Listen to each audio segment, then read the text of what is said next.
travou aqui, o celular travou aqui, o Instagram travou. Eu peço mil desculpas, tá bom? Eu vou mandar o link da live aqui para algumas pessoas para começarmos a live.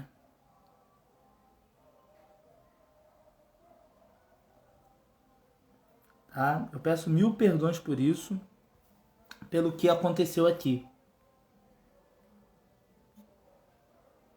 Poxa. Então, já chamei o pastor Hebe para entrar na live. O pastor Hebe entrou aqui na live aqui.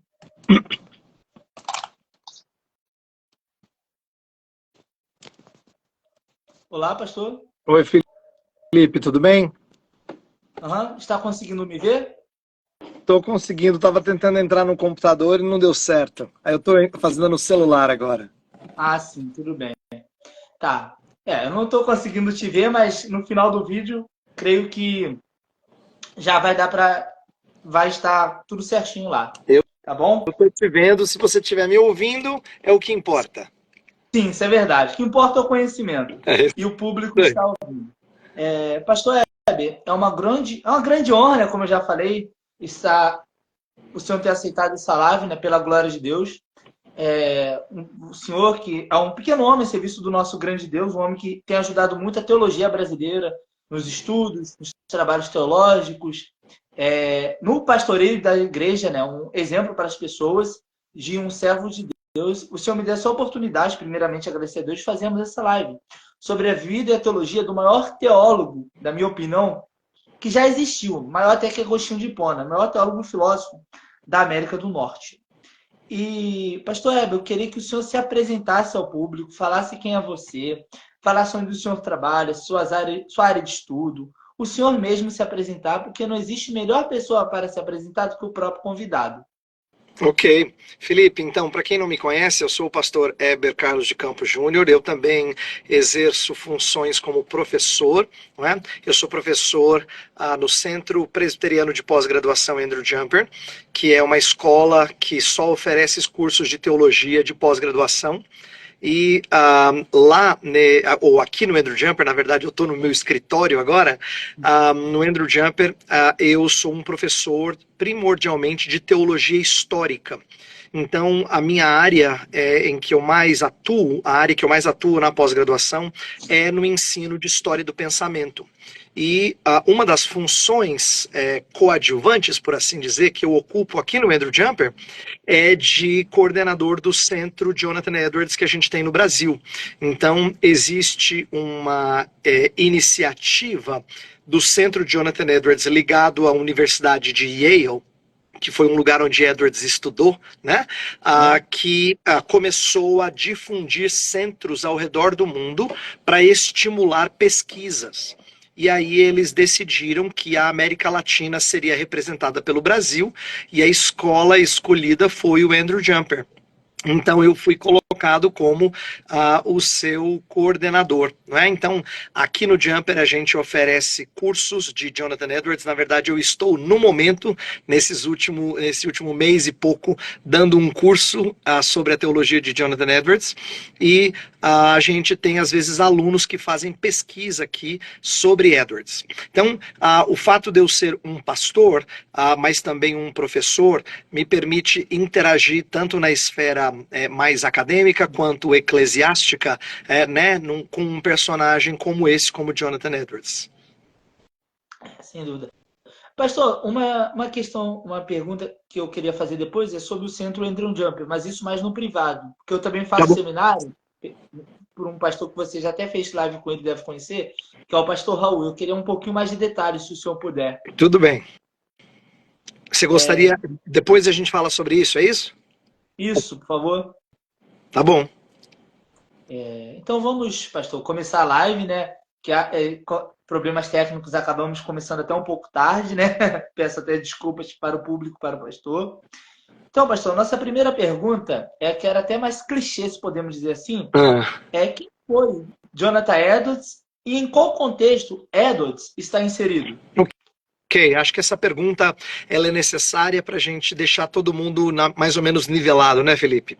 Então Sim, sem vamos dúvida. dizer assim: Jonathan Edwards foi um habitante da antiga América colonial, isto é, quando os Estados Unidos ainda não eram um país. Ele era a colônia, né, eram as colônias da Inglaterra. Então nós estamos falando do século XVIII, antes da independência americana. Para quem conhece um pouquinho da história, lembra que em 1776 foi a Declaração de Independência Americana e foi quando os Estados Unidos, então, se tornou um país separado da Inglaterra. Mas Edwards viveu antes disso. Edwards nem viu essas coisas acontecerem.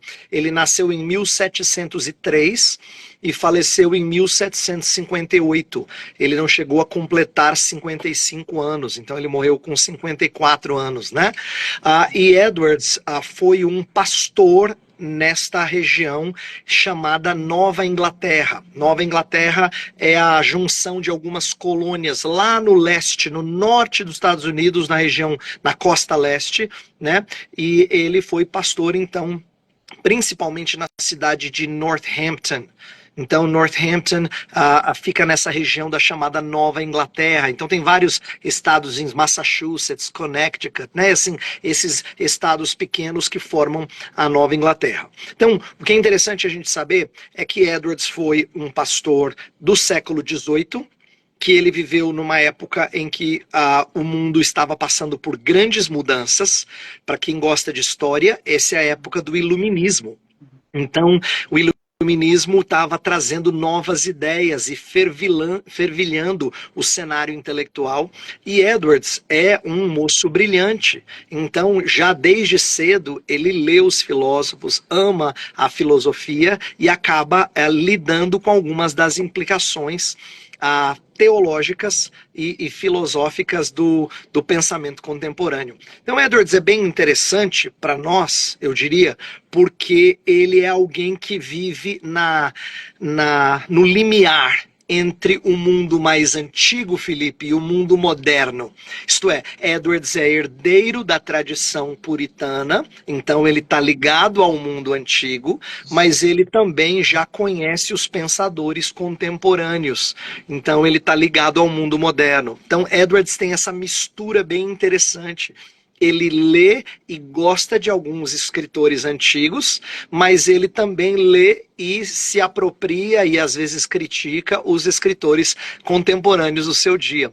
Então acho que isso é interessante para a gente conhecer de Edwards, um pastor do século XVIII, que conhece o seu tempo, mas que tem uma herança principalmente reformada, antiga, forte, e isso faz um personagem bem interessante de estudar por conta de todas essas interligações que eu acabei de resumir, tá? Realmente, Edwards é sem dúvida um dos personagens da história da igreja mais interessantes de estudarmos e aprendermos, principalmente sobre o seu pensamento e o que ele tem a trazer para nós. E entrando nessa questão, pastor Heber, qual é o pensamento de Edwards em relação ao avivamento, né? Nós temos visto hoje o pessoal dizendo que estamos vivendo um avivamento, alguns dizem, outros buscam o avivamento. Tem até um livro que eu tenho aqui, eu tenho quase todos os livros da Vida Nova do Edwards. Eu vi você mostrando um pouco antes. Só tem um pecado original, estado da redenção. Então, qual o pensamento de Jonathan Edwards sobre o avivamento? Tá, essa é uma pergunta muito ampla. Para você ter uma ideia, eu acabei de dar hoje pela manhã, a segunda aula foi uma manhã inteira, dei 2 manhãs inteiras sobre Edwards e avivamento. Então eu não vou conseguir falar muito numa pergunta de live de Instagram, tá? Eu só vou dar uma noção para o nosso pessoal. Então, o que eu quero que o nosso pessoal saiba? Então é legal eles saberem de algumas coisas. Primeiro, Edwards foi alguém que presenciou, experimentou 2 avivamentos durante o seu ministério. Um primeiro mais local, que foi no final de 1734 e primeiro semestre de 1735, que é chamado de Avivamento do Vale de Connecticut. E nessa época, ele então experimenta algo que os seus antepassados haviam experimentado, mas ele não. Isso mexe com ele. Ele escreve o primeiro livro sobre avivamento. Ele faz uma narrativa fiel daquele acontecimento. Mas Edwards ainda ia aprender muito sobre avivamento, porque o segundo avivamento que ele experimentou foi ainda mais marcante. Ele foi um dos personagens mais significativos do chamado Grande Despertamento. Grande Despertamento foi um avivamento que alcançou todas as colônias americanas de 1740 a 1742. E não só as colônias americanas, mas também atingiu o outro lado do Atlântico, a Inglaterra, a Escócia. Então personagens como John Wesley, que muita gente conhece também, George Whitefield, ainda mais significativo, porque Whitefield era um grande pregador itinerante e viajou à América 7 vezes ao longo do seu ministério. E na América ele fazia uma espécie de turnê de pregação. Ele chegou a visitar a igreja do Edwards, ficou hospedado na casa de Jonathan Edwards, admirava Edwards pela família que ele tinha, pela piedade que ele tinha, mas também contribuiu com a sua pregação. Então, a Edwards experimentou 2 avivamentos marcantes, um primeiro menor, um segundo de proporções gigantescas, e ele se torna alguém interessante particular de avivamento. Então, durante o Grande Despertamento, que é o segundo experimentado, que é o mais marcante, ele escreve 3 obras, ou no contexto, né? 3 obras. A primeira é um livrinho traduzido pela Vida Nova, chamado Obra do Espírito, Sinais de Autenticidade. É um livretinho que, na verdade, é uma palestra que ele deu na Universidade de Yale. No meio da controvérsia, tinha professor que não era muito favorável ao que estava acontecendo no avivamento, tinha aluno que achava que era uma bênção, e aí ele teve que ir lá alertar um grupo e outro grupo para que não caíssem em extremos. Depois ele escreveu uma segunda obra no final do avivamento, essa a gente não tem traduzida para o português. E a última, que é a mais amadurecida, é essa que você falou, que é Afeições Religiosas. Então, exatamente, essa daí, Afeições Religiosas, que é uma obra que Edwards escreveu em 1746, então alguns anos depois ali do Grande Despertamento, em que ele tenta dar um pouco mais de sensatez sobre o que de fato é uma vida marcada por avivamento. Ele fala de santas afeições. E é legal a gente aprender um pouquinho sobre isso, porque a maioria de nós hoje em dia, Felipe, não usa essa palavra afeição. Afeição na cabeça de muita gente é sinônimo de emoção, mas para Edwards não é. A afeição é muito mais rico, é algo que antecede emoção e que mexe com as emoções, mas também mexe com o intelecto, mexe também com os nossos desejos. Então, a afeição é uma coisa muito forte, muito significativa, tem a ver com o coração e movimenta toda a nossa vida. Então, essa é uma obra importante porque Edwards vai falar de afeições e depois vai explicar que certos sinais que acontecem na vida de algumas pessoas não é prova de que ela experimentou o genuíno avivamento, e depois vai dar outros sinais que são significativos de santas afeições. Então essa é a obra em que ele, digamos assim, fecha o seu pensamento. Tá? Agora, não dá para a gente falar do pensamento de Edwards sobre avivamento em 2 minutos. Então eu só vou dar uma sugestão aqui para os nossos queridos ouvintes. Se eles quiserem ler uma pequena obra sobre avivamento, comece por esse que eu mencionei, da Edições Vida Nova, que é a obra do Espírito, Sinais de Autenticidade, que é um livretinho mesmo, ele é pequenininho e ele resume bem alguns pontos de Edwards ali sobre avivamento. Foi uma palestra que ele proferiu no meio do avivamento, enquanto ele ainda estava ocorrendo. Então é bem interessante. Quem topar encarar o bicho mais parrudo, aí o Afeições Religiosas é muito interessante, né? Mas assim, esse resuminho que eu fiz da história é só para os nossos ouvintes entenderem que Edwards tem 2 coisas que pouca gente tem. E por isso ele é chamado por alguns, quem fala isso é Martin Lloyd-Jones, James Packer, dizem que ele é o maior teólogo do avivamento. Por quê? Porque Edwards tanto experimentou quanto analisou biblicamente. O que a gente normalmente tem, Felipe, é um dos 2. Gente que passou por algum avivamento, mas não tinha discernimento suficiente para fazer uma boa análise, ou gente que analisou a história, mas nunca experimentou isso. E Edwards foi alguém que conseguiu unir as duas coisas. Ele experimentou e ele também analisou. Então a gente tem nele um personagem meio singular na história da teologia, sabe? Porque ele é alguém que articula reflexões sobre avivamento, tá bom? Sem sombra de dúvida, né? Então, pessoal, como o pastor Abel falou, querem entender mais sobre o pensamento de Edwards em relação ao avivamento? Comprem o livro Afeições Religiosas e a Verdadeira Obra do Espírito Santo, de Edições Vida Nova. Que aqui numa live de Instagram a gente vai dar um resumo para vocês terem a noção e se interessarem ainda mais pela vida e teologia de Edwards. Pastor, terceira pergunta é qual o pensamento de Edwards, um breve resumo também, em relação ao livre-arbítrio?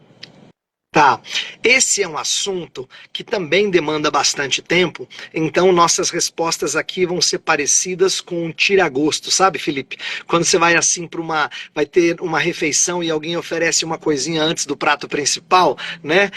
Então assim, elas não vão ser respostas completas, mas elas vão ser um estímulo às pessoas procurarem conhecer mais. Edwards é alguém que é herdeiro da tradição reformada. Tá? Então, os nossos ouvintes têm que saber que ele foi treinado de acordo com livros de teologia, professores de teologia que amavam a teologia reformada. Ele era um pastor congregacional e os congregacionais têm uma herança fortemente reformada naquela época. É verdade que com o passar dos anos, alguns acabaram esquecendo um pouco dessa herança, mas a sua herança lá no século XVIII é fortemente reformada. E Edwards tem uma preocupação muito grande com o crescimento do movimento arminiano nos seus dias. Mas eu preciso explicar para os nossos ouvintes o que Edwards tem em mente quando ele fala disso, porque ele repete essa ideia várias vezes. Quando ele fala do crescimento do arminianismo, o que mais o incomoda não é somente o que o arminianismo de fato representa, mas tem a ver com o deísmo. Então, para quem gosta de história, o deísmo é aquele movimento que é resultado do pensamento iluminista e que passa a falar de nossa vida neste mundo desconectada de Deus. Deus existe. Ele é o relojoeiro que deu corda no relógio e deixou ele funcionando, né? Então, esse movimento está crescendo nos dias de Edwards. Edwards, inclusive, interage com vários deístas. Então, quando Edwards ele critica, ele rebate o pensamento arminiano, ele tem em mente não só aqueles que são arminianos no sentido clássico da palavra, mas inclusive os deístas. Por quê? Porque o movimento da época, Felipe, é um movimento por independência humana. E isso é abominável para Edwards.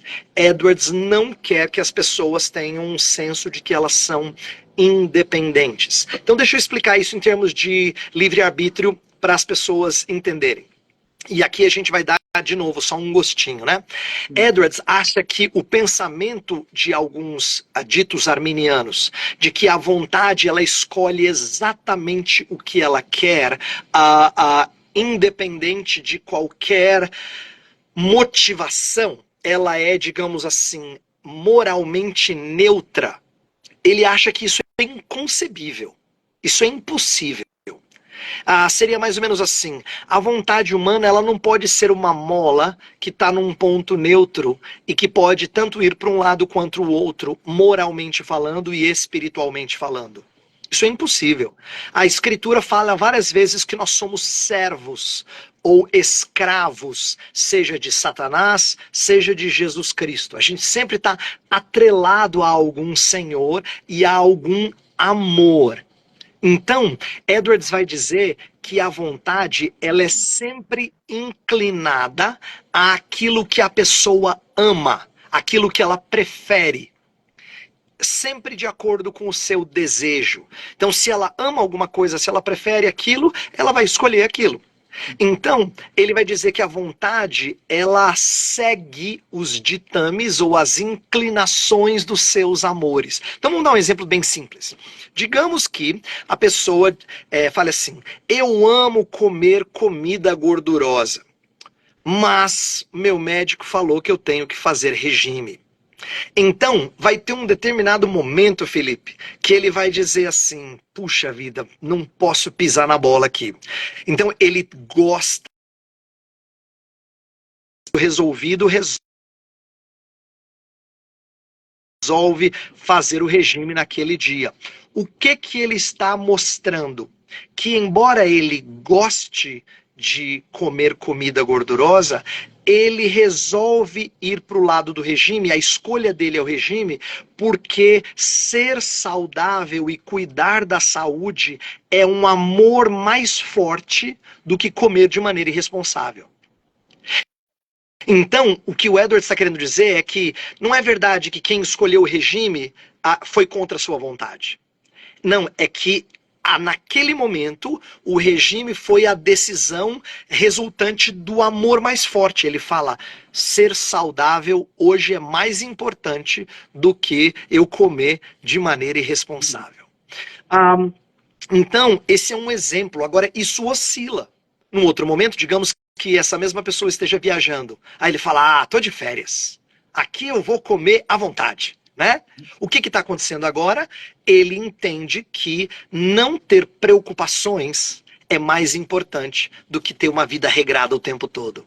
Então, o que o Edward está explicando é que as nossas escolhas nunca são neutras, elas nunca provêm de um coração neutro, elas sempre são inclinadas para alguma coisa. Então isso é muito legal a gente aprender, porque isso significa por que o ímpio não pode se achegar a Deus. É porque ele ama as coisas contrárias a Deus.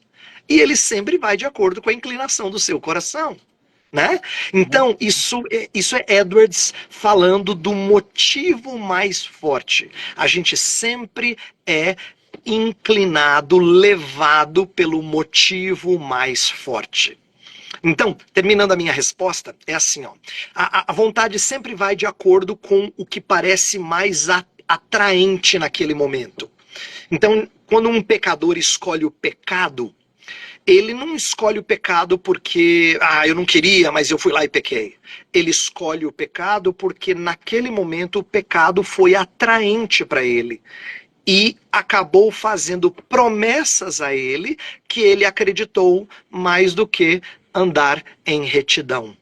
Então, essa é a história de todo ser humano, inclusive do crente.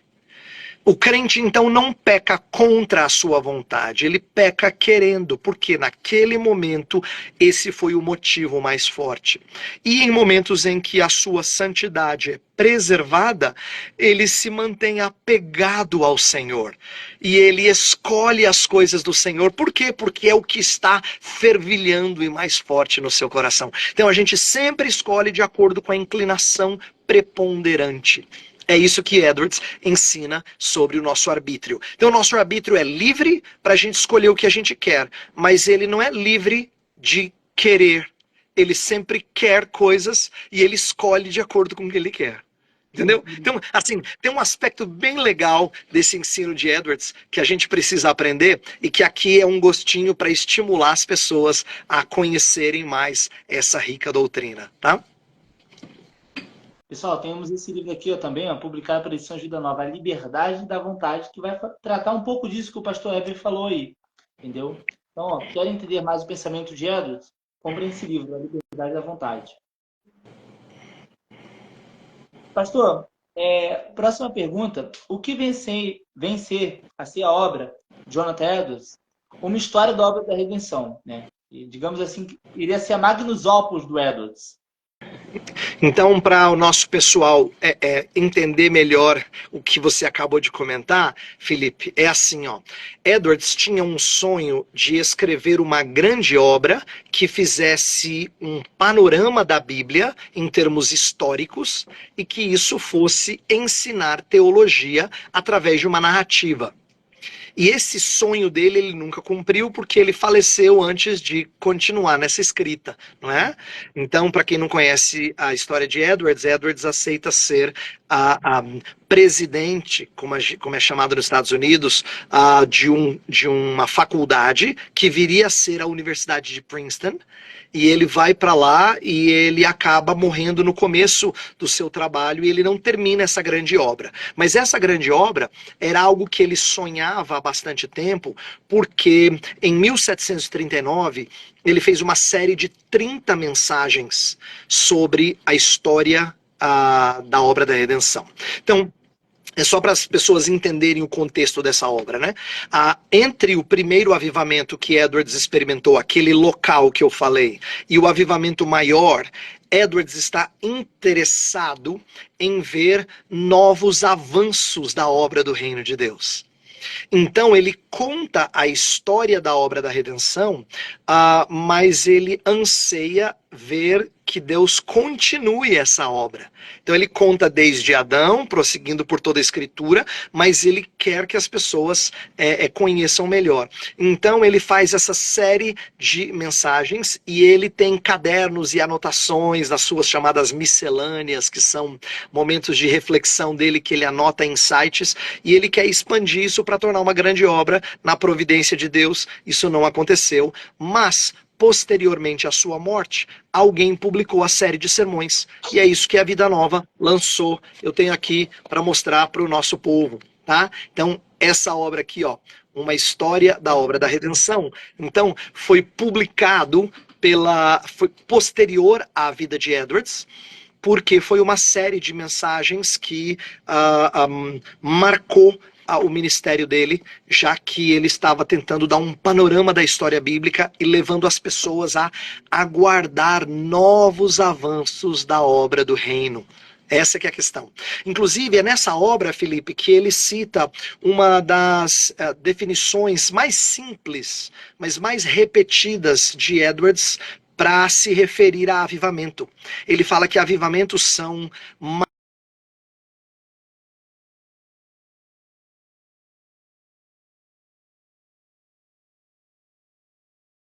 marcantemente derramados sobre as pessoas.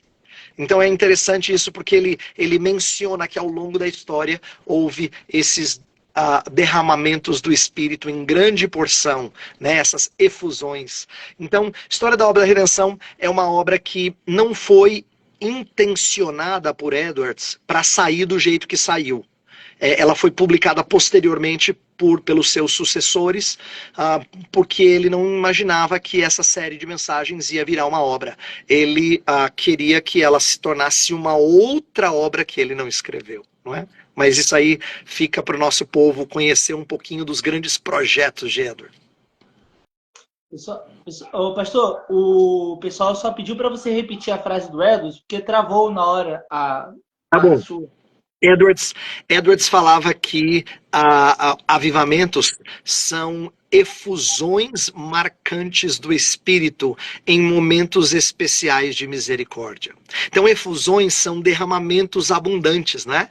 Ele falava que avivamentos são efusões marcantes do Espírito em momentos especiais de misericórdia. Essa é uma maneira sintética de Edwards se referir aos avivamentos ao longo da história. Pessoal, se vocês estão gostando da live, divulguem, compartilhem, sigam a página História da Reforma, sigam o pastor Heber Carlos Campos Júnior e nos ajudem a divulgar a boa história do cristianismo e a boa teologia cristã reformada. Pastor Heber, o que motivou Jonathan Edwards a escrever o livro Tratado do Pecado Original, né? Então, só esses dois livros que faltam para completar minha coleção aqui de Edwards. Mas o que motivou Edwards a escrever esse livro? Então, vamos lá. Felipe está se referindo a essa obra aqui, ó, Pecado Original, do Jonathan Edwards, que é um dos lançamentos mais recentes da Edições Vida Nova. Eu tive o privilégio de escrever o prefácio dessa obra na edição em português. O que essa obra representa, Felipe? Vamos lá, a sua pergunta ela é bem interessante. Edwards, eu já falei antes, ele num tempo de deísmo, né? O deísmo está crescendo. O deísmo é a religião do iluminismo, por assim dizer. E o deísmo, ele tem uma marca muito negativa em relação à teologia ortodoxa. Dentre várias outras, essa tem a ver com o livro. O deísmo tem uma visão muito otimista do ser humano. e muito pequena da queda. O ser humano não foi afetado por nada e impossibilitado por nada a fazer o bem. Deus deu regras morais e o homem pode fazê-las. Se ele não fizer, ele é simplesmente um irresponsável. Então, o deísmo, ele acabou elevando o conceito do ser humano para patamares que não são bíblicos. O humano é capaz de fazer muito e não tem impedimentos. A questão é que as histórias, a história da humanidade em geral, revela várias vezes como o ser humano se mete em enrascadas, não é? Como ele tem problemas enormes, porque ele se desencaminha, como disse Davi, os ímpios se desencaminham desde a sua concepção, eles proferem mentiras, eles já saem vivendo de maneira equivocada. Então veja só, a linguagem bíblica é de que pecado é uma coisa que não entra na vida da gente na chamada idade da razão.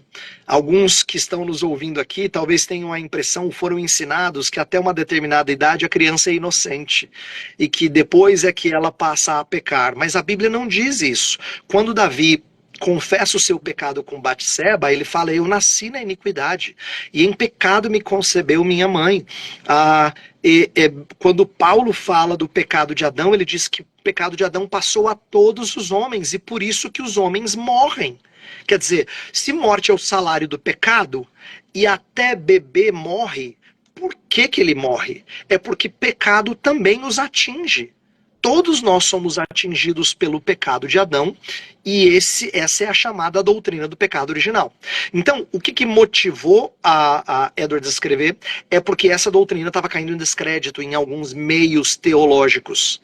Ele se preocupa especialmente com o escrito de um John Taylor, lá na Inglaterra, que havia sido um proponente de uma doutrina que escanteia a doutrina do pecado original, né? Então ele é muito crítico da doutrina tradicional, esse Taylor, e Edwards então vai rebater principalmente esse seu mas também outros que têm uma visão bem equivocada do pecado do homem. Então, o pecado original é isso, é uma obra que estava fervilhando no coração de Edwards, ele não viu essa obra publicada, ele terminou antes de falecer, e ela foi publicada no ano da sua morte, mas depois da sua morte, 1758.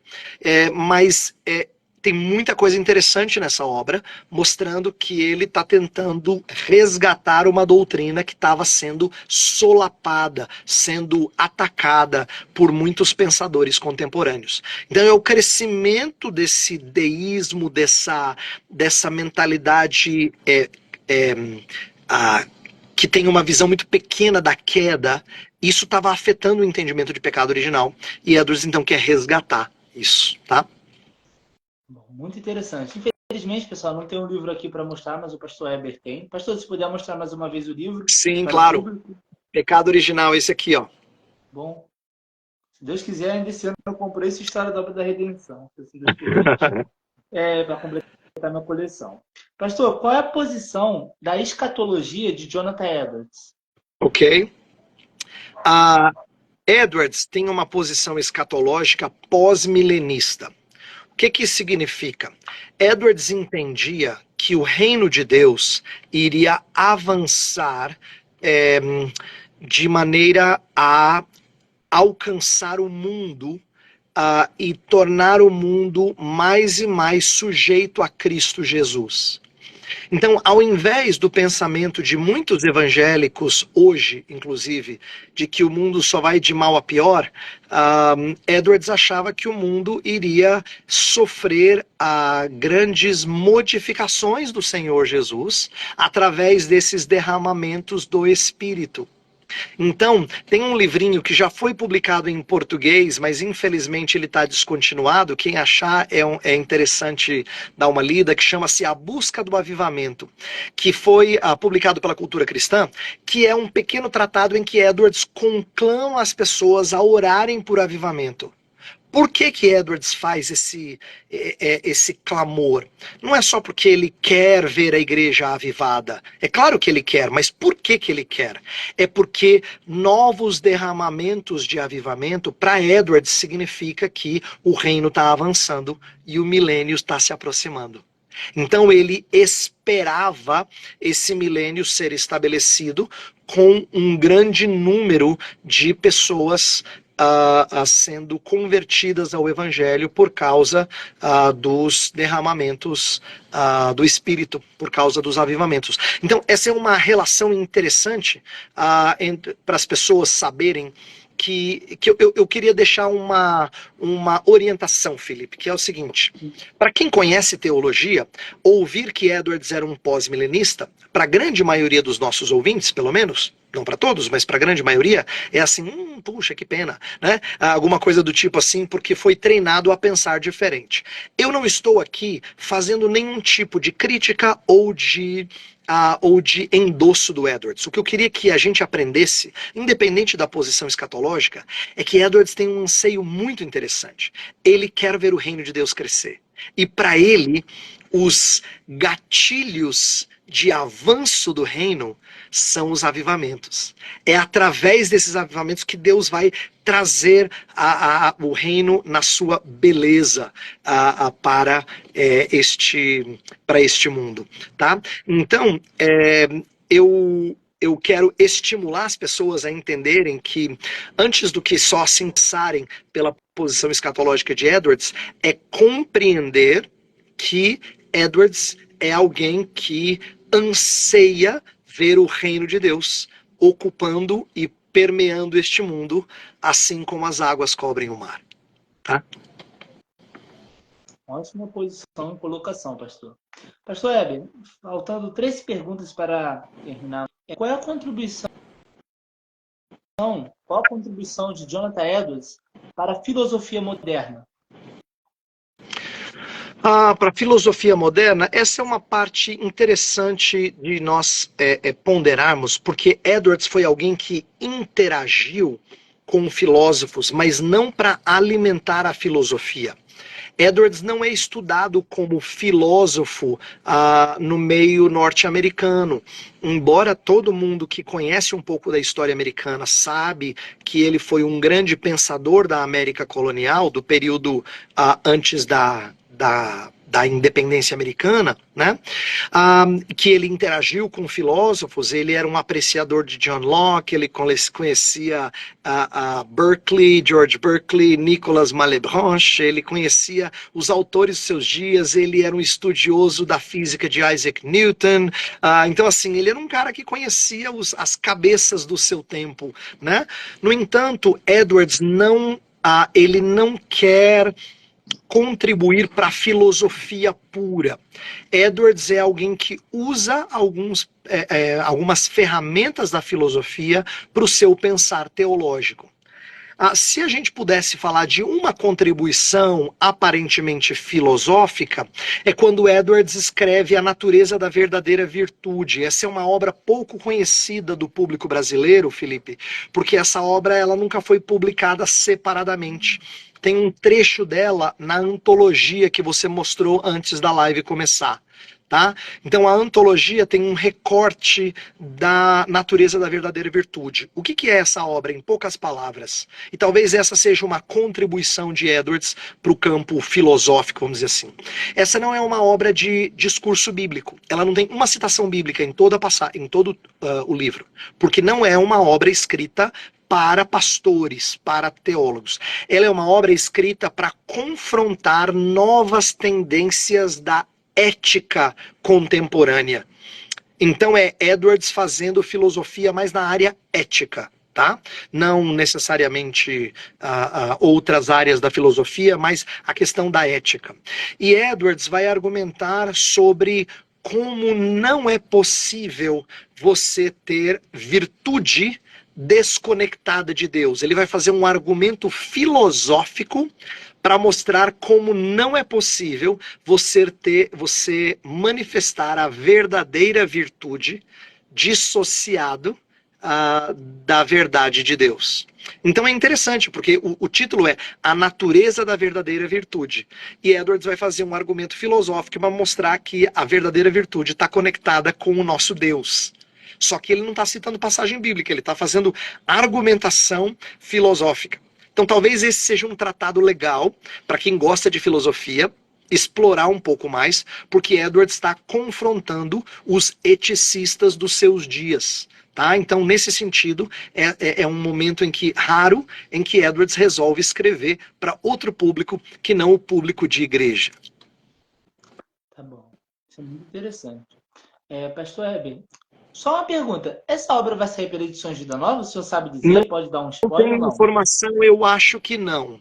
Essa é uma obra talvez de alcance um pouco menor, porque ela não tem o mesmo apelo ao público. Então, por isso que a antologia é tão útil, Felipe, porque a antologia ela faz um recorte de várias obras de Edwards. Não dá para publicar tudo de Edwards, só para as pessoas terem uma noção.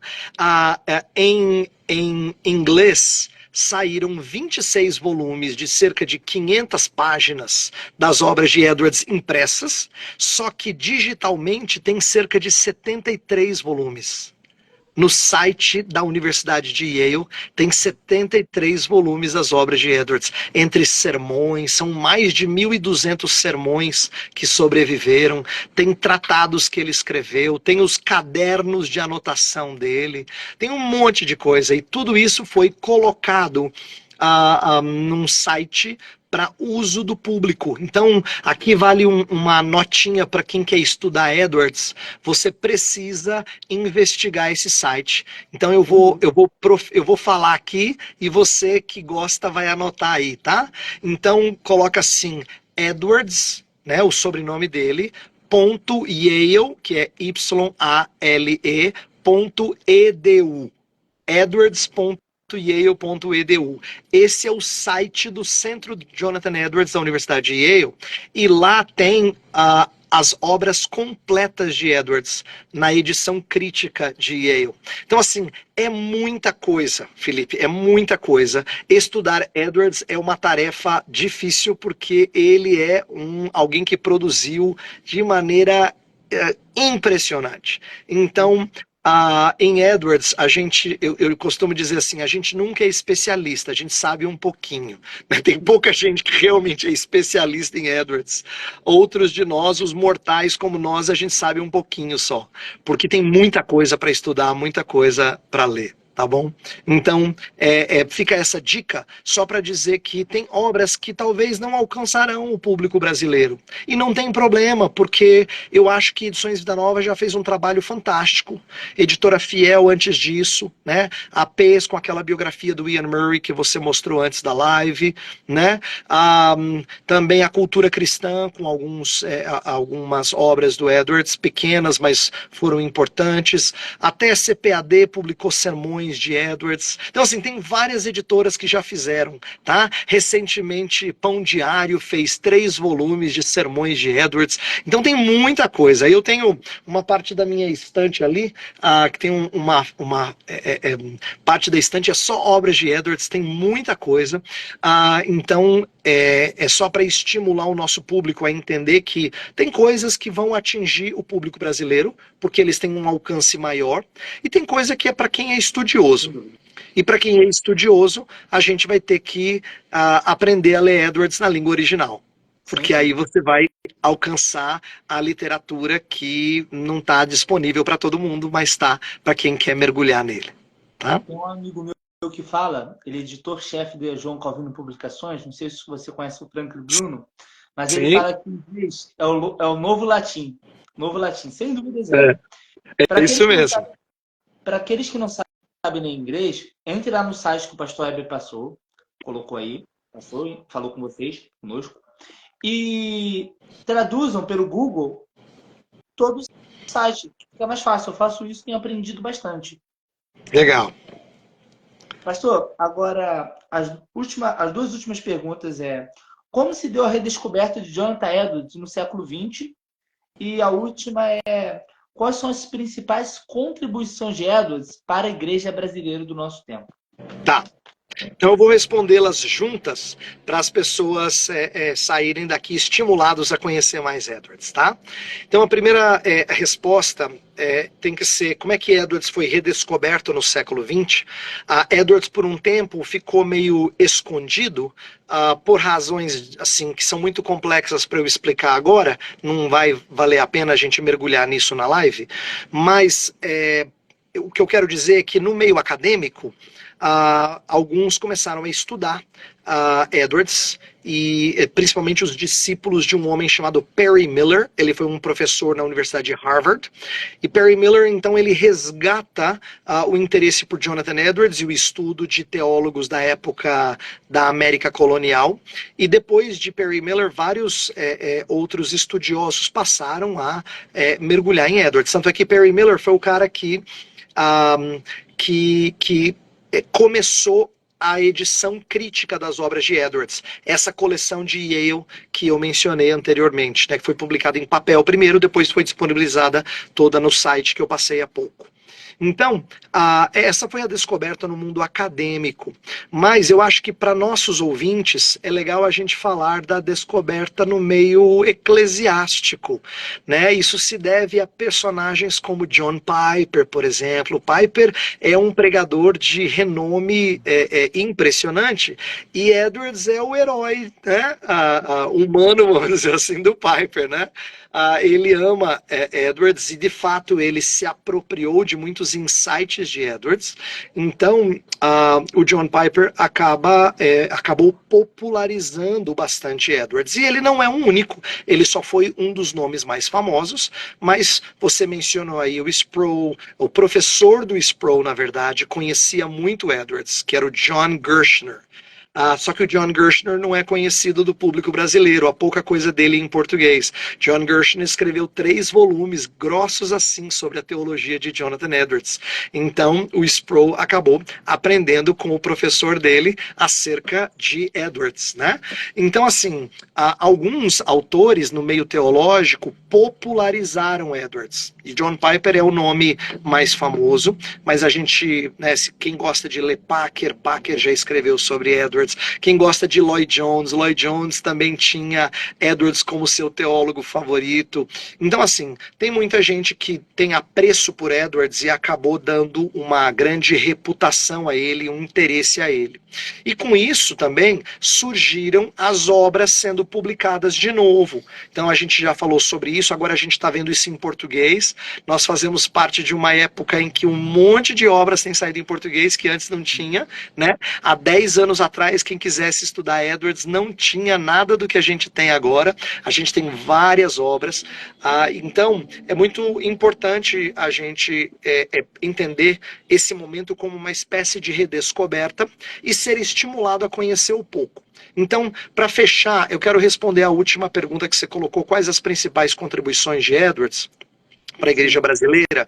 Eu acho que tem muita coisa interessante, mas eu vou destacar uma coisa que não é tão conhecida de Edwards, mas precisa ser um pouquinho mais explorado.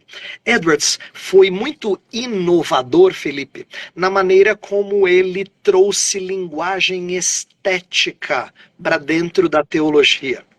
Edwards amava falar da beleza de Deus, das excelências de Deus, né? De como Deus é perfeito, é excelente, é belo. Ele gostava de falar disso. Então, Edwards criou uma espécie de teologia estética. Eu não tenho aqui para mostrar, tá ali na estante, mas tem um livro de um autor chamado Dane Ortlund. E o Dane Ortlund, ele escreve um livro sobre a vida cristã segundo Jonathan Edwards. E ele, no primeiro capítulo, que é sobre beleza, ele diz: possivelmente o tema mais importante, mais aglutinador da teologia de Edwards é o conceito de beleza.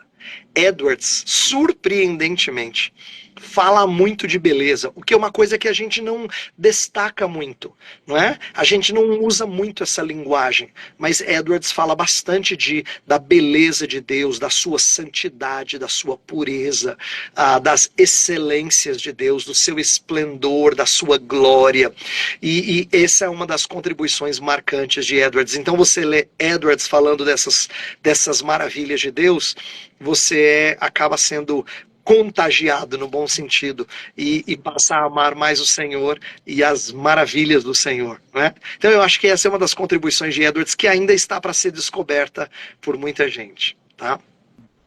Então, pessoal, essa foi a live. Eu quero agradecer primeiramente ao pastor Heber Carlos Campos Júnior por ter, primeiramente, na realidade, agradecer a Deus, acima de tudo, Isso por ter nos mesmo. dado a oportunidade, de nos dar a vida, de nos dar a oportunidade de fazer essa live, a oportunidade de vocês estarem aqui. Agradecer ao pastor Heber, agradecer a minha noiva que está me ajudando aí, respondendo alguns comentários, algumas coisas que o pastor Heber colocou. Se Deus assim permitir, pessoal, esse ano eu e minha noiva estaremos casados para a glória de Deus. Maravilha, querido. Deus abençoe vocês. Obrigado, pastor. Agradecer também a minha sogra que me motivou a fazer essa live, o meu sogro também, minha sogra que divulgou para todos os conhecidos dela aí, minha mãe barra sogra divulgou para todo mundo essa live, divulgou a minha página, para o meu sogro também, que é seminarista também, da IPB. E agradecer a Deus pela família que Deus me deu e agradecer a Deus pela vida do pastor Heber, agradecer pela família que Deus me deu através da minha noiva. Deus te abençoe, pastor Heber. Amém, querido. Que... Você também. Aquela até falou, amém, pastor, muito obrigado. Então agradecemos. E isso, a live vai ficar salva. Deus te abençoe, pastor. Deus abençoe o seu ministério. Um outro dia eu quero conversar com o senhor para saber mais sobre o centro de pós-graduação Andrew Jumper, como ser aluno aí. Então, Tá bom. Deus te abençoe. Muito obrigado pela oportunidade. Deus abençoe. Nada. Boa noite para você. Deus abençoe, viu? Pessoal, a live vai ficar gravada, tá bom? Deus abençoe a todos.